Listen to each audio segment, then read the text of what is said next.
Amos 3:7. Car le Seigneur l'Éternel ne fait rien sans avoir révélé son secret à ses serviteurs les prophètes. Amen. kwenye usaba ko ubihabavuga ukarebesha ukariha ubuzima bwana babyumvishije turakwizeye ko bana kumwanya kumarano ubugaragare cyutuje kureba n'Imana yacu turashaka gutera indwara zacu turashaka gutera intambwe tugire aho tuva no kwerekeza umumurize abimitima ishenjabuye ufashe ugushaka wite ku bana bawe ndetse umugisha uri mu rusengero basa amarashi umugisha agufasha umugisha abantu bose bifuza kubona Imana igenda, Imana ikora, Imana ivuga, Imana ihamiriza tukugeza wa mbere rwa natwe kuko tuzakuza. Amen. Mara umugisha cyane Dieu bénisse pour vous ce soir. Au nom du Seigneur Jésus-Christ. No kumanyagura umugati no kubasha kumanyagura umutima Avant de pouvoir briser les pains. No kuvuga make cyane ku ijambo ry'Imana twizera. Parler un peu sur la parole que nous croyons. Kubera ko ijambo twizera ni imbaraga. Parce que la parole que nous croyons c'est la force, la puissance. Twagira ngo nasaba frère Bertoni aturegere mu bintu twabo neno rirofanyika ijambo ry'Imana mubiri. Avant de commencer, je vais demander au frère Tony de nous aider. La parole faite chair. Du 3 octobre de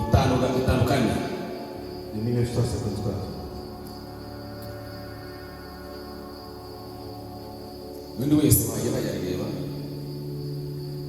Tous ceux qui peuvent trouver ça, ils peuvent trouver ça. La parole faite chair.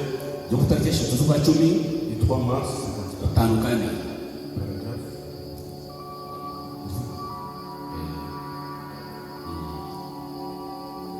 Nuvango nacyubuharuza birabo tubwira ijambo ry'Imana quand nous prêchons la parole de Dieu neza ko twizeye ijambo ryahamirijwe nous croyons la parole qui a été confirmée kandi twizera neza ko Imana iri mihanga ryayo et nous croyons que Dieu est soutient de cette parole. Ntabwo turi kwitangira igihe nous ne sommes pas au début du temps ahubwo turi guherezo ry'igihe mais nous sommes à la fin du temps.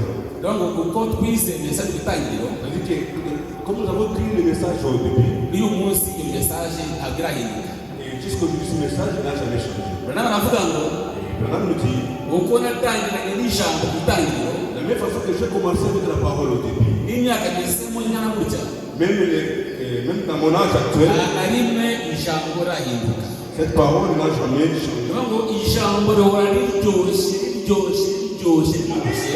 chaque jour la parole est circulante et la parole de Dieu ne changera jamais.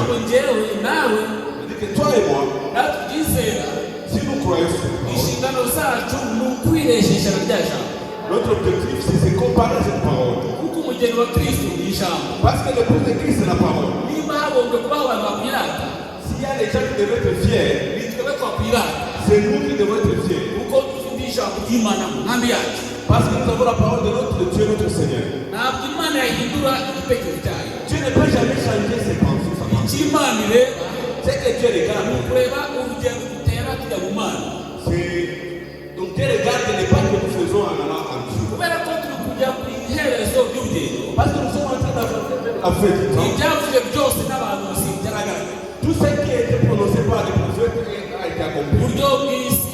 Dans les choses charnelles, dans les choses prophétiques, dans les croyants, ou même les incroyants, la parole de Dieu avance. Dieu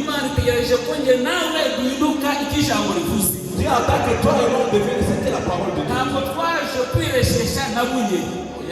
On n'est pas venu ici juste. On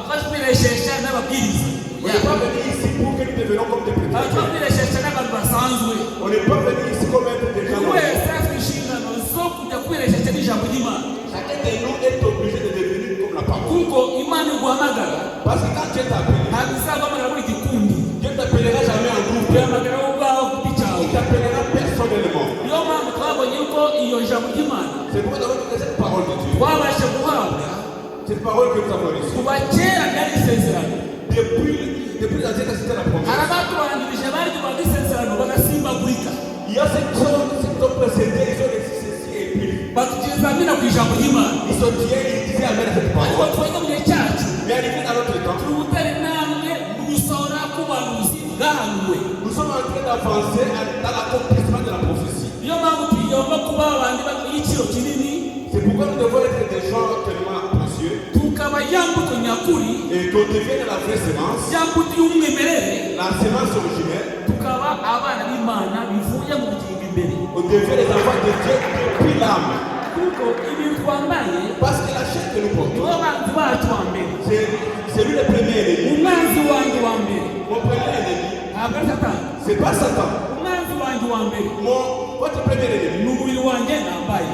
c'est la chair que je porte. ushobora kwirirwa uvuga cyane, Tu peux beaucoup parler, ushobora kwirirwa useka cyane, tu peux beaucoup rire, ushobora kwirirwa urya cyane, tu peux beaucoup manger, ushobora kwirirwa unywa cyane, tu peux beaucoup boire, ariko ntabwo wasenga cyane. mais tu ne peux jamais prier assez. byumvikana ko umwanzi wacu nyine twambaye, C'est-à-dire que notre ennemi, c'est la chair que nous kandi portons. twambaye Et la chair que nous portons, imbere muri yo harimo umwuka. à l'intérieur, il y a l'esprit. umwuka ni ukudutiza, L'esprit, c'est ce qu'on nous prête. ni ndizo twabasha guhabwa n'Imana C'est ce que Dieu nous prête kugira ngo yacu ibashe kubaho. pour que nous puissions vivre. imbere mu bugingo bwacu Maintenant, à l'intérieur de notre niho âme, hari njyewe w'umwimerere. c'est là où il y a moi, le moi originel. hariya mu bugingo bwanjye Là, dans mon âme, niho Nebukadinezari atuye, niwe nyine ubwite, c'est là où niho ntuye, niho ndi. c'est là où moi je vis. niyo ngo iyi nshingano zanjye Ça veut dire que mon devoir n'ubu twizeye dufite et le message que nous avons pris, ni ukugira ngo bwa bugingo bwanjye buri indani ça veut dire que là, mon âme est là qui a l'intérieur. ngomba kuruhatira kuba icyo ijambo ry'Imana rivuze. Je dois l'obliger à devenir ce que la parole de Dieu dit. kuko uyu muntu twambaye uzagenda, Parce que cette chair que nous portons, umwuka duhumeka uzasubira kuri nyirawo, l'esprit que je respire, ariko ubugingo ariko njyewe mais l'âme qui est le vrai moi, hakurya y'inyanja là de l'autre côté de la vie, uzasanga umugabo urangwa ibiganza je trouverai un homme à bras ouverts. abwiye bagana banjye ngwino Il maze. dit à mon fils, bienvenue. niyo mpamvu C'est pourquoi, kwizera ijambo si ugushimisha umwungeri, croire la parole, ce n'est pas faire du bien si au ugushimisha pasteur, umubwiriza. ce n'est pas faire du bien au. niwumva ijambo riri kubwirizwa Quand la parole est en train de prêcher, ukumva imbere nta kivuze ngo amina, et que tu sens en toi qu'il y a rien qui dit Amen, zaceceke magutaje. tais-toi jusqu'à. kuko ntabwo amina ari ugushimisha umubwiriza. Parce que dire Amen, ce n'est pas seulement plaire au prêteur. binavuga amina pastor arakara, Oh, si je ne dis pas Amen, le pasteur va se fâcher. binavuga amina umubwiriza arababara. Si je ne dis pas Amen, le prêteur va se fâcher. amina bisobanura iki? Amen veut dire quoi? bibe gutyo. Il dit que ça soit un amour. niba imana yavuze amina ku ijambo ryayo, Si quelqu'un avait dit Amen à sa parole, wowe ukaba umwana w'imana uvuga amina, et que toi tu es un enfant de Dieu qui ne dit pas Amen, wowe ubwawe hari ikitagenda.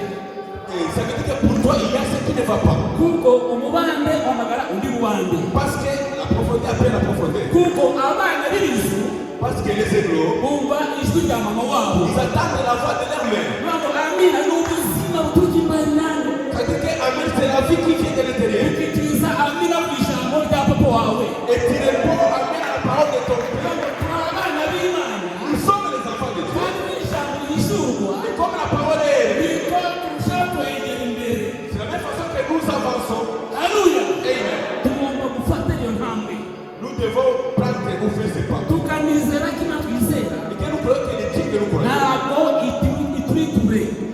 Dieu, les Dieu que nous croyons n'est pas loin de nous. imbere yanjye À l'intérieur de moi, mfite bibure yishyuye, devant moi j'ai la Bible ouverte. ntabwo mfite imana ku biganza byanjye. Ça veut dire que j'ai la Bible dans mes mains. ntabwo ntabwo imana iri kure yacu, oya, Dieu n'est pas très loin de nous. imana iri kumwe natwe. Dieu est avec nous. haleluya. Amen. turabona aratubwira ngo Frère Branham dit, iyi mana ituba hafi kurenza uko dutekereza. Dieu est tout près de nous plus que nous pensons. reba uriya mugore Regardez cette femme. yari arwaye, Cette femme qui était malade. yasengeye ku madini atandukanye, Elle avait prié dans beaucoup de dénominations. buri pasiteri wese yamukozeho, Chaque pasteur l'a touché, l'a imposé. pasiteri wese amusize amavuta, Ça veut dire que chaque pasteur, même là, ariko tukaboneka ijambo rya bamwe Mais il n'avait pas vu la parole faite chair. Quand il a vu un homme qui a vu la parole faite chair, si je n'ai pas voir le monde, et que j'aille dans son église, et que je touche sur son âme, toute ma maladie va s'arrêter. Cette femme n'a jamais dit ça dans la Bible. Et là, ça lui a été révélé. Quand elle a touché les bords de son corps, sa maladie était partie. Si aujourd'hui Jésus-Christ est la parole, il dit tout ce qui est dit dans les Bibles. Il a déversé dans son fils Jésus-Christ. Jésus-Christ, quand je vous prêche, il avait la plénitude de Dieu en lui. Il avait la foi parfaite. Il connaissait d'où il venait. Et il savait ce qu'il voulait. Il n'avait rien comme doute. Parce qu'il dit que nous devons ne pas jamais échouer. Tu ne peux pas échouer.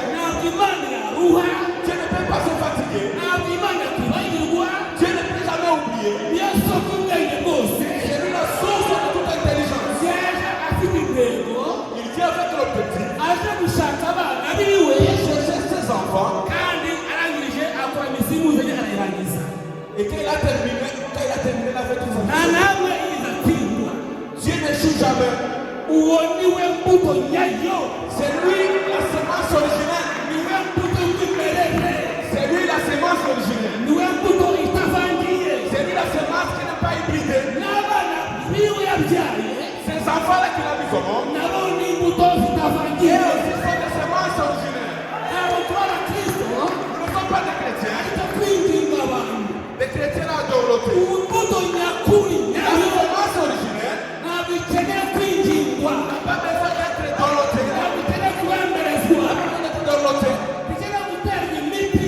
Et la semence n'a pas besoin des engrais. La semence elle-même quitte les sols. Il raconte la pluie. Il raconte le soleil. Il n'y a rien qui peut l'empêcher. Parce que cette semence-là, elle est originale. C'est une semence originale. Nous aussi, notre objectif à tous. Si tu crois à Malachikat, et que tu comptes la parole révélée, il n'y a rien d'autre que vous devez faire. Mais ce que vous faites, vous devez devenir Christ. Vous devez devenir de Jésus. Moi je suis Jésus. Toi tu es Jésus. Toi tu es Jésus. Toi tu es Jésus. Si je suis Jésus, et que toi aussi tu es Jésus, que lui aussi il est Jésus,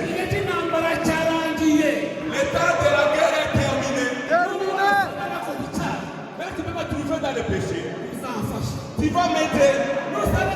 Quand tu me trouveras dans les erreurs, tu vas me soutenir. Peu importe ton Jésus. Le faible en dit.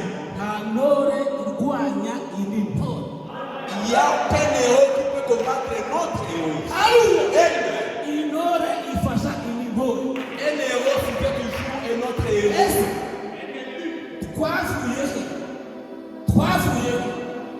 Nous sommes venus d'où? Nous sommes venus du péché. Et nous avançons dans la sainteté de la parole. C'est pourquoi Dieu nous a prêté cette soirée pour que nous parlions de la parole. Parce que l'état que nous il ne reste que l'enlèvement. Est-ce que c'est amen à ça? Alléluia. Amen. Il ne reste que l'enlèvement. Alléluia. Amen. Tu vas lire cette parole. Alléluia.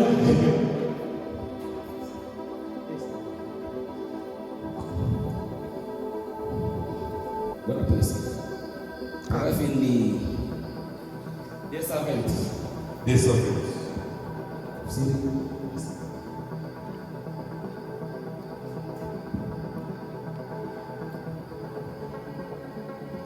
a dit. Paul yaravuze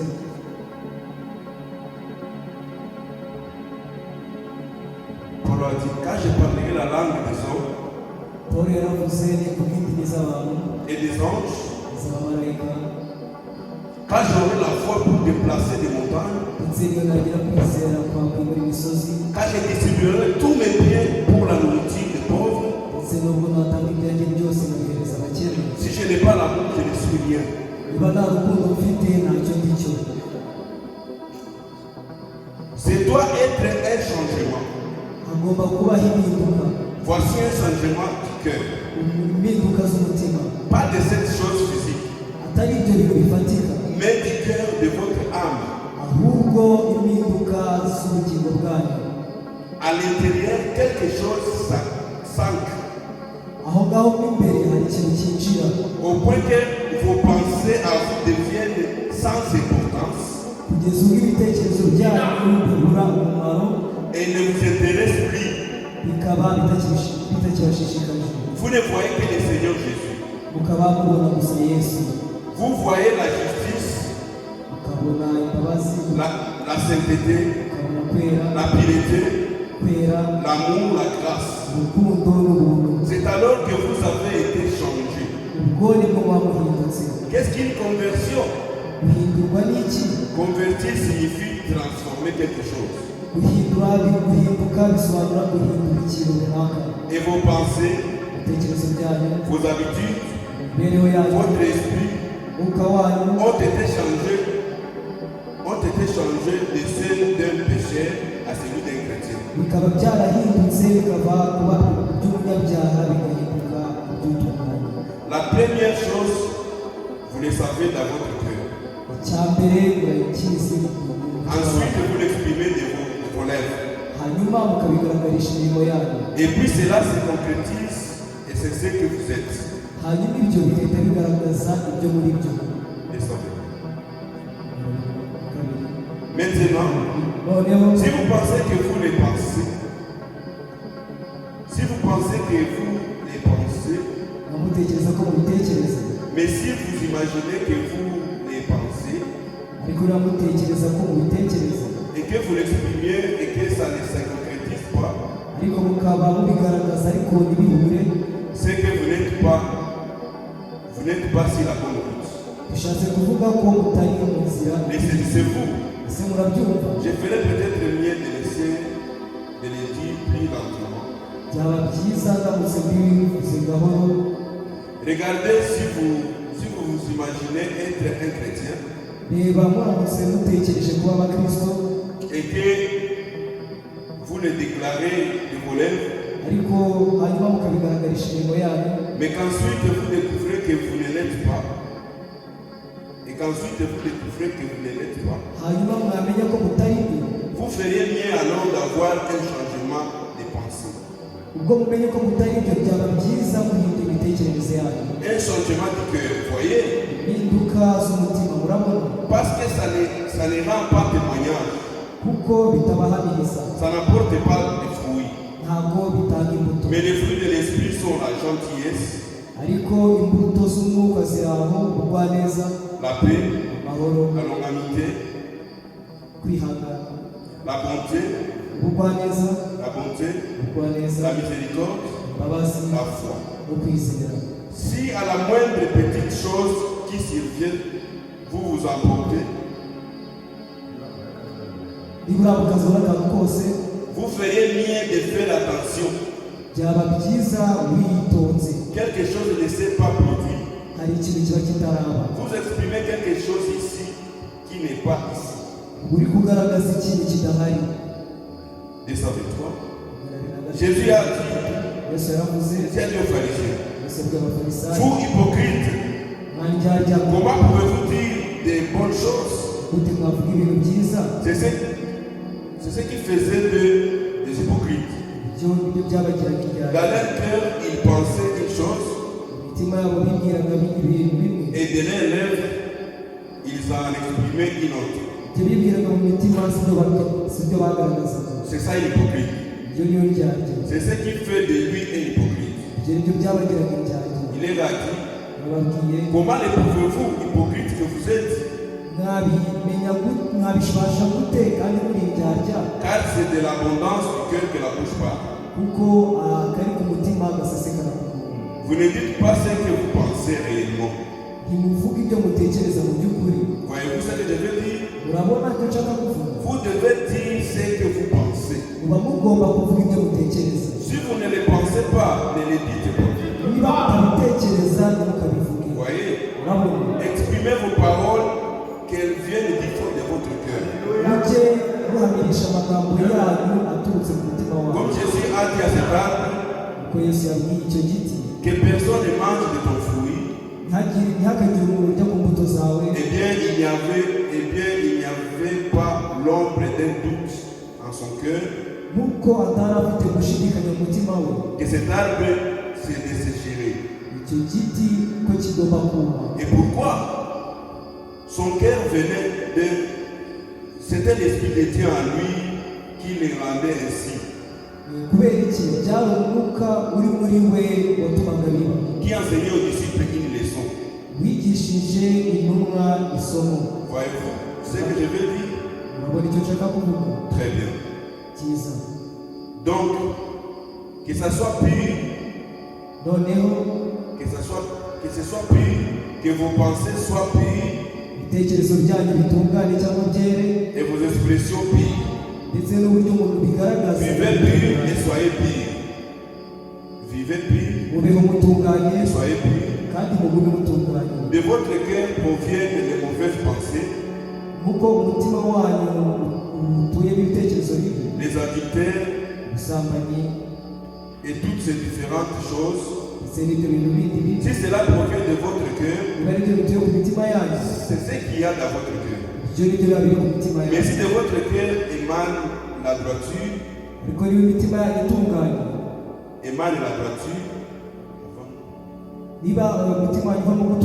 la paix, l'amour, la joie, oh là là. Alors cela vient d'une source ici qui en est remplie. Vous voyez ce que je veux dire? C'est rempli de l'Esprit de Dieu ici, qui s'exprime par des œuvres, et ce que vous dites, alors s'accomplira.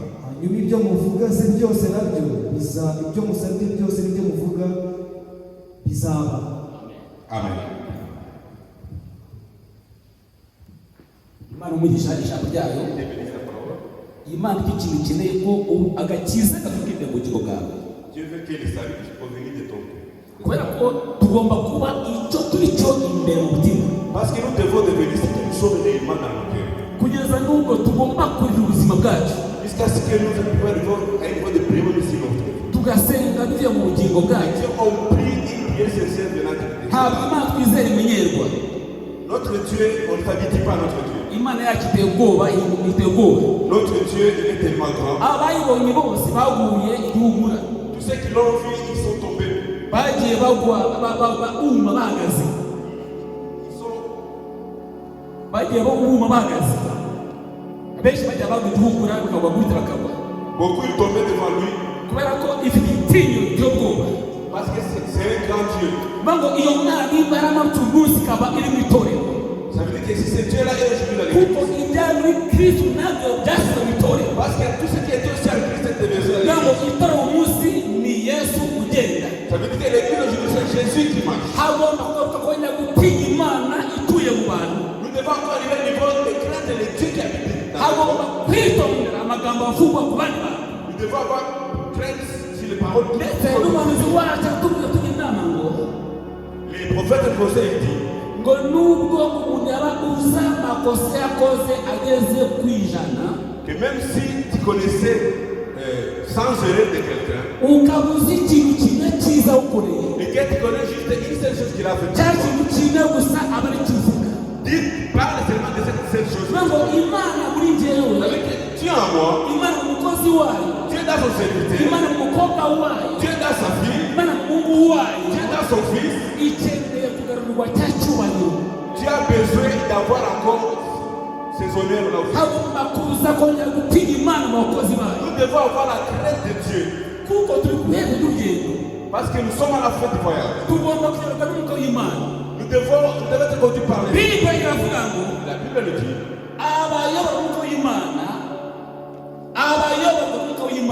Ceux qui sont conduits par l'Esprit de Dieu, c'est eux les enfants de Dieu. Ceux qui sont conduits par notre esprit qui n'est pas l'Esprit, sont les enfants de Satan. Nous devons être les vrais enfants de Dieu. Parce que les enfants de Dieu sont conduits par l'Esprit de Dieu. La nature charnelle doit te quitter.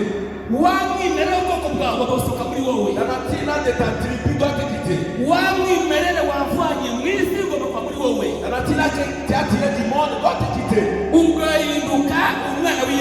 Que tu deviennes un enfant de Dieu. Et que tu marches selon ce que la parole dit. Dieu parle de plusieurs manières. Dieu parle de plusieurs façons. Dieu peut parler dans sa parole. Dieu peut parler dans la vision. Dieu peut parler par la foi. Dieu peut parler par une autre façon. Mais quand toi aussi tu es en esprit, c'est seulement là que tu peux attendre ce que Dieu dit. Il a dit que dans toutes les voies que Dieu utilise, la voie par excellence dont Dieu parle, c'est par sa parole. Quand nous lisons ce que le prophète dit, à ce moment-là, on dit ainsi dit le Seigneur. Parce que le frère Branham, c'est la bouche de Dieu. C'est lui la bouche que Dieu a utilisée pour parler. Est-ce que vous le croyez? Depuis l'ancien temps, Dieu ne peut pas parler à un pasteur. Dieu ne peut pas parler à un docteur. Dieu ne peut pas parler à un évangéliste. La voix de Dieu depuis longtemps. La parole est toujours au prophète. Si nous ne croyons pas au prophète,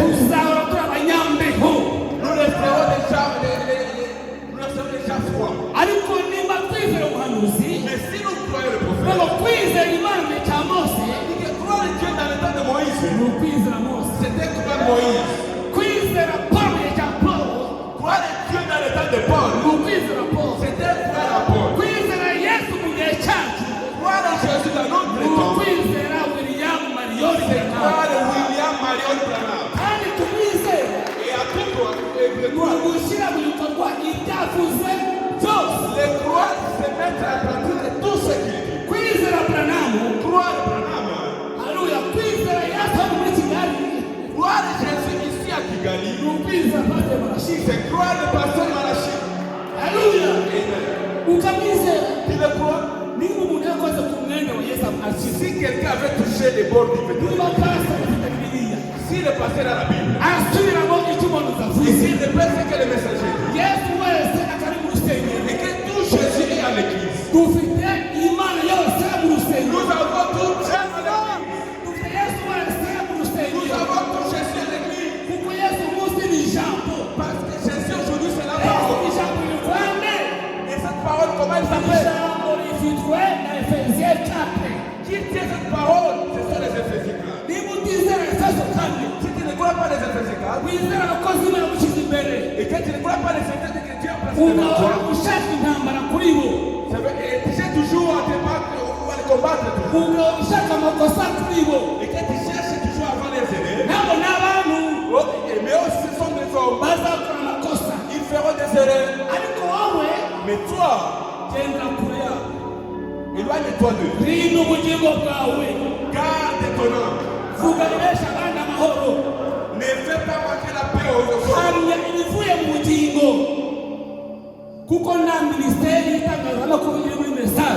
Il n'y a pas un ministère des informations qui donne le message. Alléluia.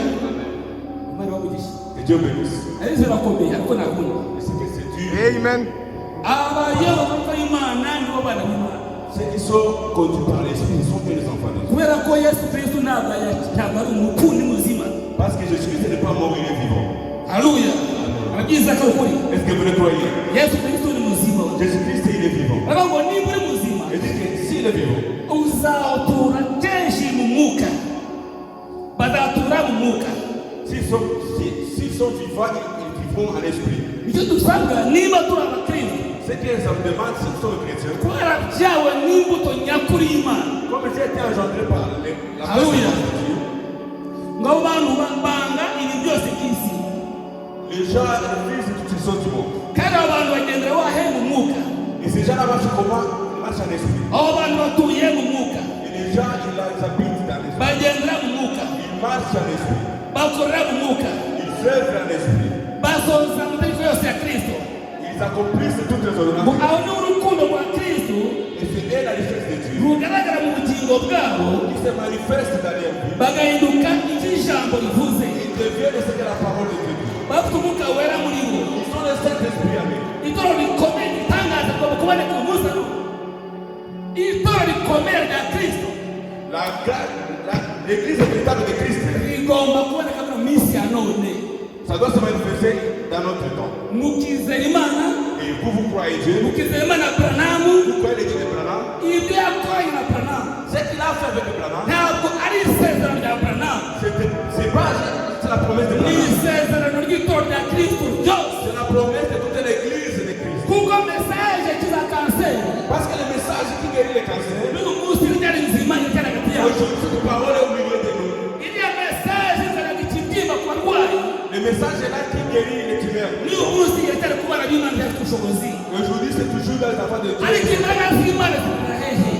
Et comment la puissance de Dieu va? Imbaraga z'Imana zigurira ibyo twirirwamo bifite umumaro.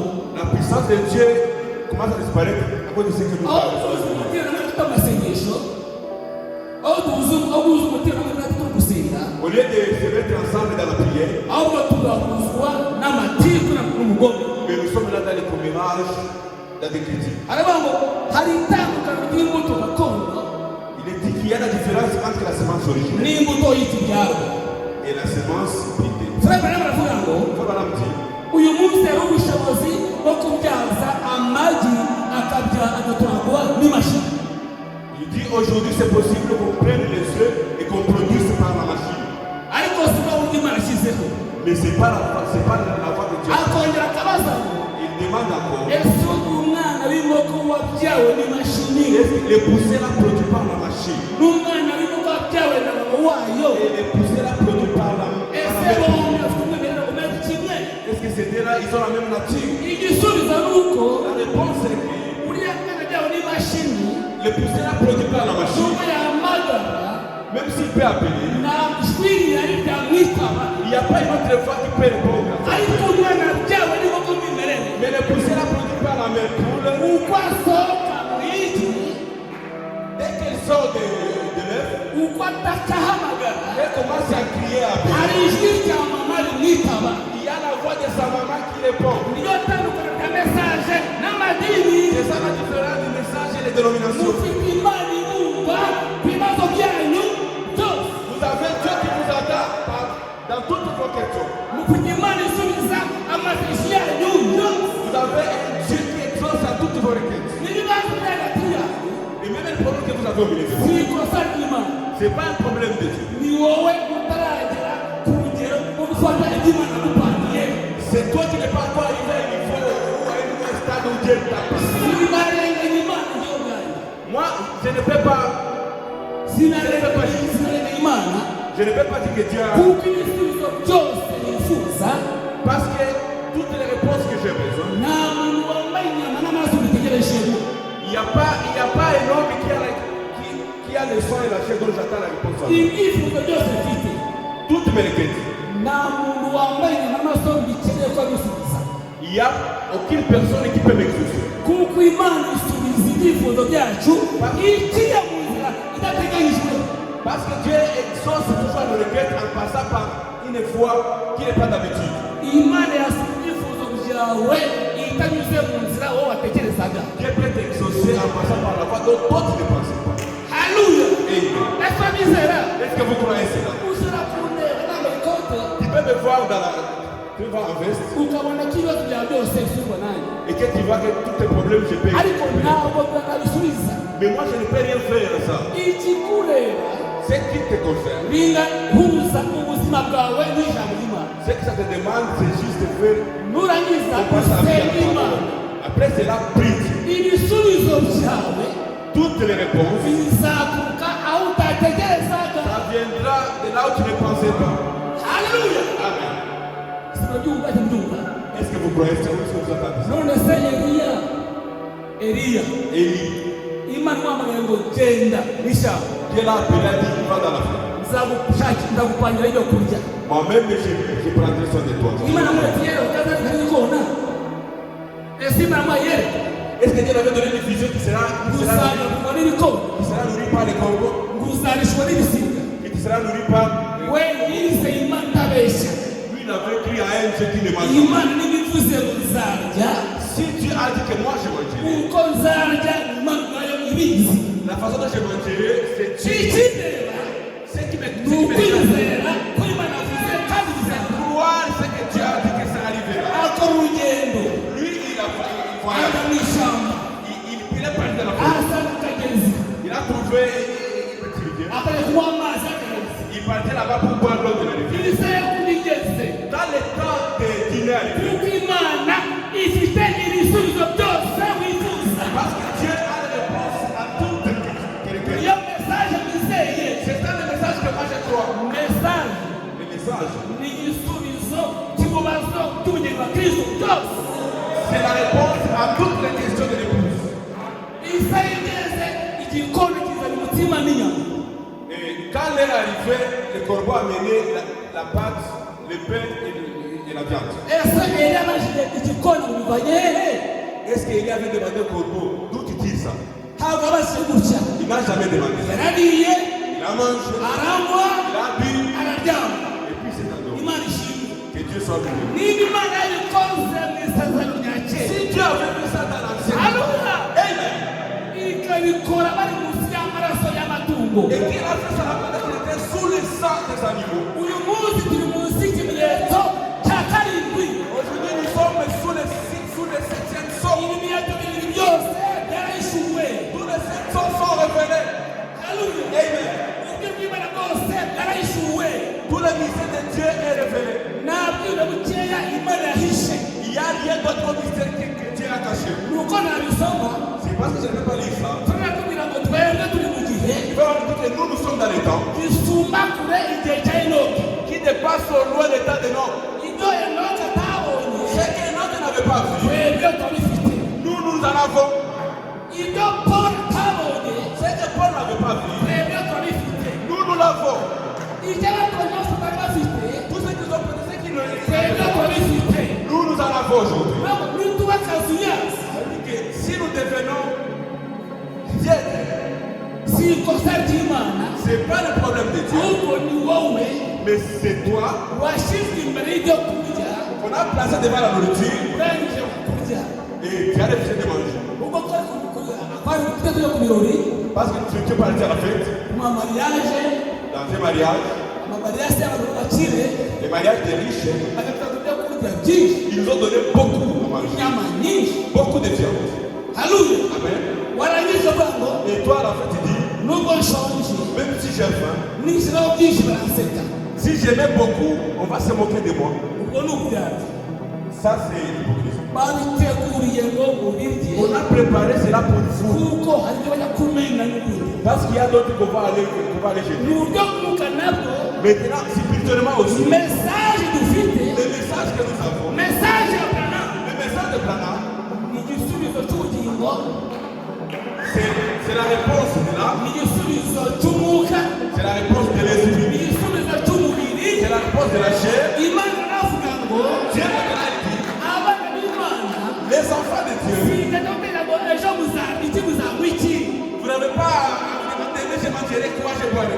Imana bikemuye kera. Dieu a déjà résolu cela depuis longtemps. Ikindeba njye nawe Ce qui me regarde, toi et moi, buza ubuzima bwawe n'ijambo. fais seulement, Buza ubuzima bwawe n'ijambo. fais correspondre ta vie à la parole. Nuza ubuzima bwawe n'ijambo. Si tu corresponds ta vie à la parole, Ibisiga byose Imana izabyikorera. tout le reste, Dieu le fera. Banga wizere ko Toi, comment d'abord à toi? wowe uri imbuto y'umwimerere. Toi, tu es la semence originelle. Njyewe ni umukristo. Moi, je suis chrétien. Umutima wanjye uri kumamiriza. C'est que mon âme me témoigne. Uko nari meze C'est que j'étais. ntabwo ariko meze. Ce n'est plus ce que j'étais. Uko nshaka kuba Et ce que je dois être. ntabwo nakuba. Je ne le suis pas encore. Ariko ndasaba Imana Mais j'ai lu Dieu. inyongere imbaraga. Je demande à Dieu de me donner la force. Ivuge icyo ijambo rishaka Que je devienne ce que la parole de Dieu dit. nuba mu byo ngubwo ngubu Quand tu vis dans cette terre, Imana itanga byose et Dieu qui donne tout, izagufasha. Dieu t'aidera. Nibyo byiza C'est la bonne façon. Imana isanze ku itafari rimwe. C'est bien que tu te trouves sur la première Bible. Nibyo byiza C'est mieux. Imana isanze ku itafari rimwe Dieu me trouve sur la première Bible. ariko ari ry'ukuri Mais que ce soit la vraie Bible. kurenda kusanga amatafari arindwi ya pirate. Qu'on me trouve sur cette Bible qui est des pirates. Haleluya. Mwegere imbere Avancez. mwizere Imana Croyez Dieu. namwe mwizere Et croyez aussi en vous. uwuze ubuzima bwawe n'ijambo Fais correspondre ta vie à la parole. kuko Imana twizera Parce qu'elle est Dieu que nous croyons. kubona uryama ugakanguka Quand tu dors, tu te réveilles. ntabwo ari bisanzwe. C'est pas d'habitude. Kuba ubasha kugera ku maguru yawe abiri ukagenda ku maguru yawe abiri Quand tu marches sur tes gens, ntabwo ari bisanzwe. c'est pas la coutume. Kubona umwaka utangira ukarangira Quand tu vois l'année commencer, c'est terminé. ntabwo ari bisanzwe. C'est pas la coutume. ngo data twese wo mu ijuru C'est que notre Père Céleste, afite intego kuri njyewe no kuri wowe. il a un beau projet pour nous. Hari icyo ashaka guhinduka cyo. Il y a ce qu'il veut que nous puissions devenir. ntube wamubwira ngo wavuze ngo Ne soyez pas comme cet homme-là qui avait dit. asafebura n'amabaza ngo Il a demandé à Frère Branham à ça. unashoje J'ai faim. furaya mutegurira umugati wo kurya Il a préparé le pain pour lui. ategura gushyiraho umutima no kurya kwa mugati. Il a commencé à manger. arabaza ngo umuvandimwe umuvuye Il a demandé mon frère, d'où viens-tu? ariko umuvandimwe Il a dit mon frère, ntabwo nzamvuye. je ne sais pas d'où je viens. Il s'est détenu. aratamira Il ararira a mangé, il a mangé. arabaza se muvandimwe urajya hehe Il a demandé encore mon frère, tu vas où? ntabwo nzongeye. Il a dit, je ne sais même pas où je vais. biratanga ngo ahinga atagikuye nihundara. Il est dit, là où la nuit me trouve, c'est là où je dors. ntabwo Imana ikeneye ko tuyoberwa aho tuvuye no tukwerekeza. Dieu ne veut pas que nous puissions pas connaître d'où nous venons et où nous allons. irashaka ko duhinduka icyo Imana icyo. Dieu veut que nous devenions ce que Dieu est. Haleluya. Amen. ntabwo ari icyo kureba ku bandi, si icyo kureba ku bandi, Ce n'est pas le temps de regarder aux autres. ahubwo ni icyo kureba wowe ubwawe. C'est le temps de se regarder ata soi. ngo kuza mu rusengero ni byiza Venir à l'église, c'est bien. ariko ntabwo bihagije. Mais cela n'est pas suffisant. kora urugendo ugere kuri Kristo, Et que tu arrives jusqu'à Christ, ugere aho Yesu Kristo atuye mu ijambo rye. arrive où Christ demeure dans sa parole. urugendo rwo mu bugingo bwawe, Fais le voyage de ton âme. urugendo rujya mu bugingo bwawe. Le voyage qui va dans ton âme. aho nuba nuturuka mu bugingo bwawe Quand tu sortiras de ton âme, nibwo uzamenya imbuto nyakuri igutuyemo. c'est là que tu sauras la vraie semence qui habite en toi. ariko Imana iratumva, Mais Dieu nous écoute. Imana twizera irakiza. Donc, le Dieu que nous croyons nous guérit. kuko batubwira ati munyaje umumama w'umufurere umwe, Parce qu'on a donné le témoignage de furere yagiye mu muhigo la maman. ariko na furere wowe mu muhigo. Ils sont partis. bageze ahantu basanga umugabo ufite ahantu hanini cyane isambu nini cyane yo kurya n'inyamaswa z'ishyamba. Ils ont trouvé un grand champ là-bas. noneho ajya gusaba nyiri isambu Ils ont demandé le propriétaire du champ kugira ngo abashe kwemera akajya guhinga mu isambu ye. pour qu'il puisse se le permettre d'aller cultiver dans son champ. noneho umufurere Maintenant, les frères là, aba ati n'uwo twajya na furere nawe même si vous partir avec les frères Branham, reka gusaba uruhushya nabyemera twajyayo. laissez-moi lui demander la permission. S'il accepte, on va y aller. ageze kuri nyiri isambu Quand il est arrivé au maze propriétaire, umuvandimwe il a dit mon frère, nje guhiga mu isambu yawe, je vais cultiver dans ton champ. ariko ndi kubera umubwiriza Mais je suis avec un prédicateur. kubera pasiteri wanjye. Je suis avec mon pasteur. burya umukristo wese Ça veut dire qu'un vrai chrétien, ugira ibisoro guhamya pasiteri imbere y'abandi bantu un chrétien qui a honte de témoigner son passé devant les gens, afite akabazo ko kubaza. il y a quelque chose qui ne va pas dans ça. urabona Je lui ai demandé, pasiteri bagenda tu marches avec les pasteurs. Tu marches avec les pasteurs. kuko abantu bo hanze Parce que les gens du dehors, bafite amakuru menshi ko amatorero yaguye, bafite amakuru menshi ko les gens amatorero du dehors, ils savent que toutes les églises sont tombées. Haleluya. Amen. none se umugabo mwazanye kuwiganira Comment tu marches avec les prédicateurs? aramuza n'abaganira ati njye ntabwo nemera ibyanyu. On l'a amené, il a dit moi je ne crois pas à quelque chose. Parce que vous savez, Il s'est appelé que dans 2 ans passés, il y avait un prédicateur qui était venu. Il est venu prêcher. Il a trouvé une maman qui était malade pendant 2 ans, qui souffrait de la cancer. Cette maman-là a été battue. Même la soulever, c'était difficile. On la mettait dans les draps. Et puis on l'a soulevée. Les gens savaient très bien que cette maman ne guérira jamais. Mais dans l'église là, il y avait une maman qui plairait.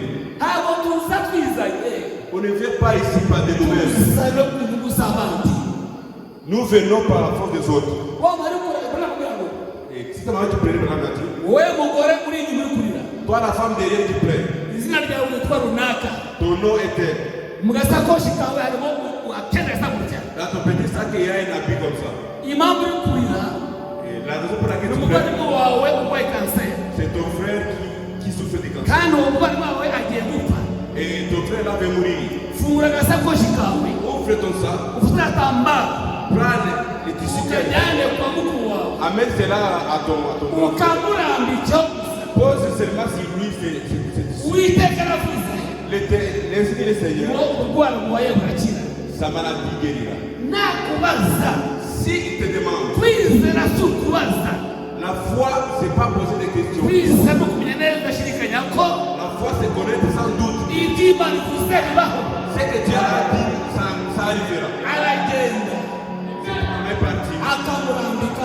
Il a posé les petits ici, la même nuit, Dieu l'a guéri. Quand ils sont réveillés le matin, je trouvais que la maman qui s'est réveillée, elle-même elle s'était réveillée. Il commençait à préparer le repas. Il commençait même à manger. Et puis l'homme là s'est dit, le prédicateur, s'il arrivait ici, lui je peux aller le voir. On n'a pas beaucoup étudié. On n'a pas d'hôpitaux. On n'a pas des choses que le monde veut. Mais nous avons Jésus-Christ en nous. Les maladies qui sont devenues difficiles aux gens,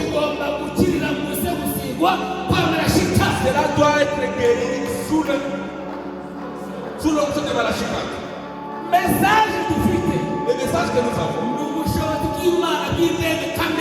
c'est la puissance inexprimable de Dieu. Si tu crois la parole, les gens se vanteront de les églises. Ils se vanteront de leurs belles églises. Ils se vanteront de leurs choses du monde. Ils se vanteront de toutes autres choses du monde. Maintenant, si nous devenons la semence hybridée, nous allons mal finir. Mais si nous sommes la vraie semence, tous ceux qui témoignent ou tous ceux qui identifient Frère Branham, vous aussi ça vous identifiera. Dieu se confirmera. Dieu est vrai pour lui-même. Dieu parlera. Il n'y a rien qui restera devant le message. William Marioni Branham. Je récite de William Marioni Branham. Frère Tukirango. Il frère nous dit. Même si ça peut être le plus faible parmi nous. Frère Kabarumunyani. Que les frères soient les plus faibles. Il a la puissance. De chasser toutes choses que le diable a placées. Il y a ceux qui sont forts. Il y a ceux qui sont moyens. Il y a aussi les enfants qui sont. Mais si nous avons la vraie parole, laissez la parole manifester sa puissance. Dieu combattra pour lui-même.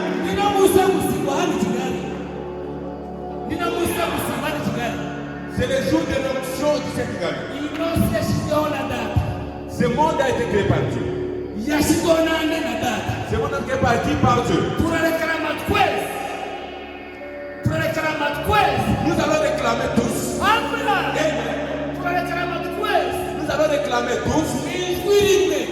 Dans une même foi, mu ijwi rya marashi, dans la foi de Malachi, mu ijwi rya pasiteri Olivier, frère Olivier, dans la foi du pasteur mu Olivier, ijwi rya pasiteri Kumi, dans la foi du pasteur mu Kumbi, ijwi rya pasiteri Uwezo, dans la foi du pasteur Oweso, mu ijwi rya Mligo Kanezi Rusizi, dans la foi de Canisius de Prusis, turarekarama nous allons réclamer, guhabwa uburenganzira bwacu bw'abakristo. recevoir nos droits en tant que chrétiens. Turarekarama uburenganzira bwacu bw'abakristo. Nous allons réclamer notre droit en tant que chrétiens. Tumerekera mu izina ry'umwami wacu Yesu Kristo. Nous allons réclamer dans le nom de notre Seigneur. Imana itabasha gutsindwa, Le Dieu qui ne chute Imana pas, itabasha gutsindwa, le Dieu qui ne chute jamais, itabasha kunanirwa. le Dieu qui ne se fatigue pas. Ntabwo tuzigiriza amina ku ijambo rya diable. On ne dira jamais Amen à la parole du diable. Tuzigiriza amina ku ijambo ry'Imana. Nous dirons seulement Amen à la parole de Dieu. Turasaba data, Nous demandons à Dieu. iyi nkingi y'umuriro imbere yacu, La grande de ceux qui est devant nous, ihamiriye Satana, qui est de ce frère-là, imanuke mu kazi. qui a rencontré Balaam, qui Abana est b'Imana yatuye, et les vrais enfants de Dieu, bagana uburenganzira bwabo. qui reçoivent les droits. Barimo kuzahera he, Tu demandes bizanyura he, comment ça se fait là, aho bizanyura njye ntabwo mpazi. la façon dont ça se fait Uko là, bizanyura ntabwo mbizi. Uko bizanyura ntabwo mbizi. de la façon dont ça viendra, moi je ne sais pas. Ariko Imana izabiduha, Mais Dieu nous le donnera. kuko niyo mara Kristo afite mu Rwanda. Parce que nous sommes l'épouse, c'est les droits de l'épouse de Rwanda. Haleluya. Amen. Mungu abariki. Que Dieu vous bénisse. Twanakomeza, twanakomeza, On peut continuer. n'ejo wakomeza, On peut continuer. ariko hari inshingano zindi zihari. Hari inshingano tutazindi. Mais nous avons d'autres choses à faire. Imana imugisha Pasiteri Marashi, Que Dieu bénisse le pasteur Malachi. n'urukundo yagaragarije, De l'amour qu'il m'a montré, icyizere yagaragarije, la confiance qu'il m'a montré, ibyo angaragariza bwose de la façon dont il me considère, burenze uko navuga. ça dépasse ce qu'il peut dire. Imana ya Aburahamu, Les dieux, que les dieux de Abraham, Imana ya Bibiliya, les dieux de la Bible, Imana y'amasezerano, les dieux de la promesse, iyo Frere Marashi Musawa, qui bénissent le pasteur Malachi Moussa, imugisha mu izina ry'umwami wacu Yesu Kristo. dans le nom de notre Seigneur Jésus-Christ, Imana imugisha il bénisse aussi la voix de Dieu, l'église, la voix de l'État, itorero rya Kristo. l'église de Christ. Ibyo mukora byose, Tout ce que vous faites, buri wese ujya imbere. pour que l'œuvre de Dieu avance, Imana namwe ibahe umugisha. il faut aussi que Dieu vous bénisse. Umugisha mubone mukoreho. Recevez ces bénédictions. Abafurere bandi, abafurere bandi Les autres frères babasha kuza gufatanya namwe kumva mesaje. qui peuvent venir se joindre à vous pour écouter les rêves. Bakunda Marashika, Qui aime Malachika, bagana yandi masambure y'ahandi. avenant d'autres assemblées, Namwe mwabona umugisha wa Yesu Kristo. pour aussi que Dieu vous bénisse. Haleluya. Amen. Imana y'umugisha utagabanije. Que Dieu vous bénisse abondamment. Ntabwo nasezeye, Je ne vous dis pas au revoir, ariko natayeho mu gutaha. mais je vais l'appeler devant. Ariko nzagaruka. Mais je reviendrai. Satani yaranteye Le diable m'a attaqué anyuze mu bikoresho gukoresha na telefone. en passant par les appareils électroniques. Byinshi arabifunga. Beaucoup, il a bloqué. Ariko imbere y'umugeni wa Kristo, Mais devant l'époux de Christ, ndashaka igikoresho cyo kubwiriza mesaje je demande un appareil pour prêcher la parole. kidasanzwe, Ce qui est spécial, ku buryo umwanya ugaragara yo gutanga amasitasiyo pour que l'État là de donner les citations bikabagora bamwe. et que ça Ndashaka dérange. ko ubutane tugaruka utekera byemera, Je veux que prochainement, quand on va revenir, izaba twese ari umugisha kuri twese. que ça soit la bénédiction pour nous tous. Ese tuzasaba imbabazi Imana, Est-ce que vous me remerciez? Musa Imana idukorere, On est là, Dieu sera. Imana y'umugisha. Que Dieu vous bénisse.